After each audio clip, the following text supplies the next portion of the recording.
I'm Renan. I'm a filmmaker and a climber.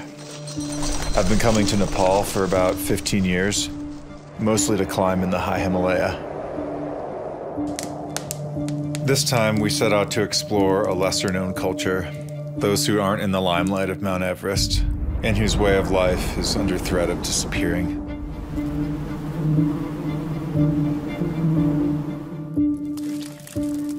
We counted, Madeline and I counted today 14 beehives, most of which are like 6 feet in diameter.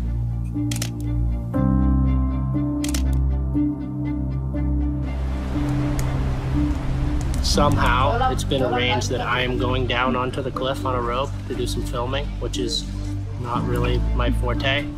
The honey hunters harvest a hallucinogenic honey off the cliff faces in this region, but it's not going to last forever. And we heard that this might be the last honey harvest ever to happen.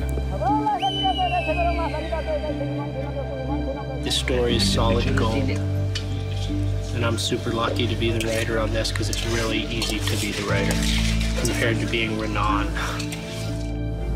Normally I'm the one struggling with a video camera, but on this project, I got the opportunity to shoot my first stills assignment. It's super intense. It's hard having no idea what's going on and just trying to respect everything they're doing and know that it has a purpose greater than us. The greater meaning, the thing that we so desperately did not want to fail in documenting, was the story of Maule, the last person in this region who can still harvest the honey.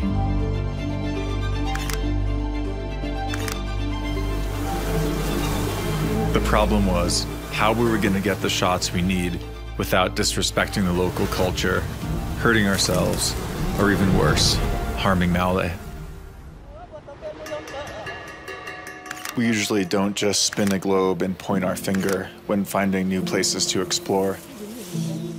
Most often it comes from some kind of a personal connection, like our friend Ben Ayers had for this village. Cool, Yomanji. Cool. Oh.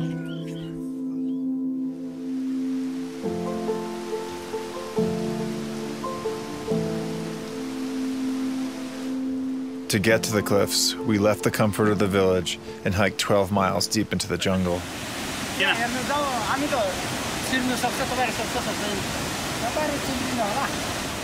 They showed us what was going to hold our body weight and we could pull on in this steep jungle terrain.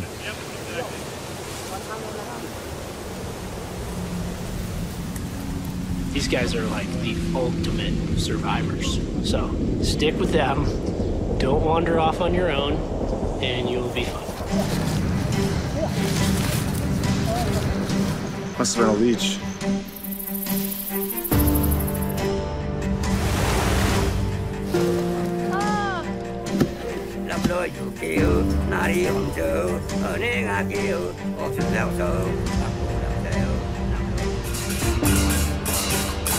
Around grape-sized hail balls.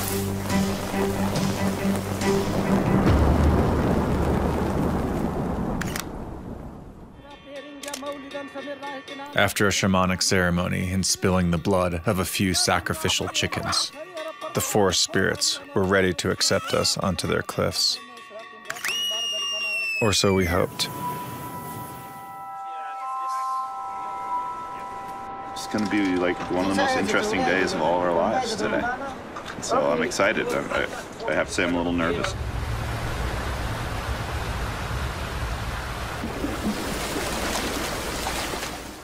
What kind of a knot is that? No idea.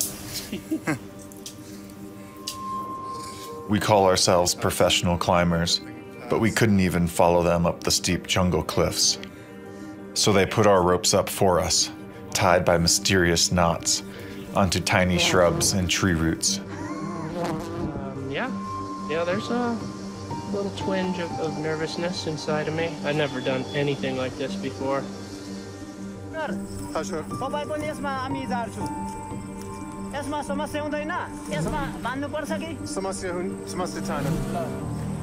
Okay, we're clear. Drop it clear. They're looking at us, thinking our gear is crazy. I'm going down into space. And we're looking at them, thinking the same thing, with their hand-woven bamboo ropes.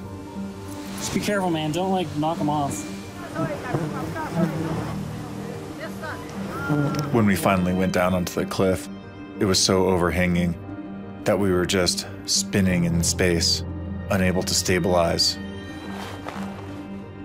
It was impossible to get a shot. We were only facing the action for 10 seconds out of each 1-minute rotation. Eventually, we figured out that hanging 2 people in space was the way to go, using 1 person as ballast to kick off of. This is the most out of control yet. I'm getting stuck through the sea. I just got stung in the cheek, right through the hood.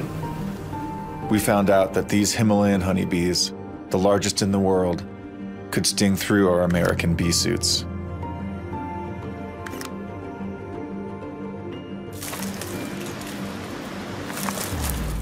We came down and tried to add more clothing under our suits, but even that didn't help.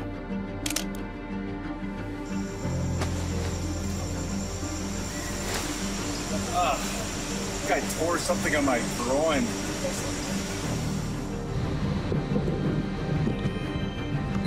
You're in the bee suit, and you look at him, and you see the bees all over them, and you can see that they're stinging all over your bee suit, and you think, they're eating the guy alive.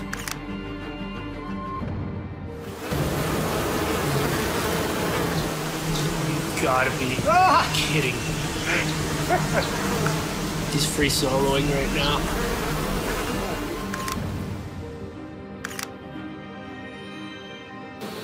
Despite all the challenges we faced, we still had all of our ultra-modern equipment. Melodon didn't have any of that. He believed in the protection of something I'll never understand.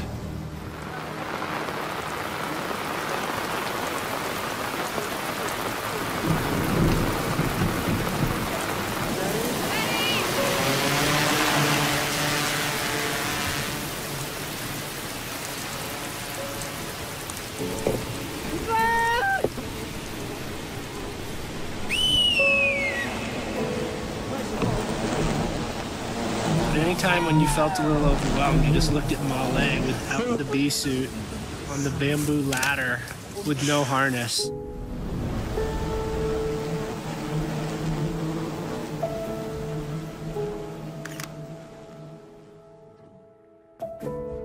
The bounty from the harvest is used for its medicinal properties and to sell to support the community.